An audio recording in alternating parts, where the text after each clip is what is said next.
लिखा है कि रात को सूरह मुल्क और सूरह यासीन के बगैर सोना नहीं। सूरह मुल्क इतनी शानदार सूरत है कि नबी पाक सल्लल्लाहु अलैहि वसल्लम ने फरमाया ये क़यामत के दिन अल्लाह की बारगाह में नाज से झगड़ा करेगी और कहेगी ऐ अल्लाह,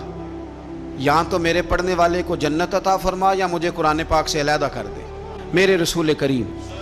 अलैहिस्सलाम ने मोमिन की कब्र का हाल भी बताया। सुनने तिरमिज़ी में सही इब्न हब्बान में हज़रत अबू हुरैरा रज़ियल्लाहु ताला अन्हु बयान करते हैं कि हुज़ूर सल्लल्लाहु अलैहि वसल्लम ने फरमाया जब मैयत को कब्र में रखा जाता है तो उसके पास स्याह रंग वाले और नीली आँखों वाले दो फरिश्ते आते हैं और उसको उठा के बिठाते हैं। बाकी हदीसों में 3 ही सवाल हैं,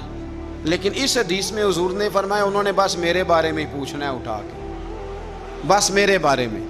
सिर्फ ये पूछना है, बता मदीने वाले महबूब के बारे में दुनिया में क्या कहा करता था। तो आला हज़रत बरेलवी तो कहते हैं मैंने तो कह देना है, सरवर कहूँ कि मालिक मौला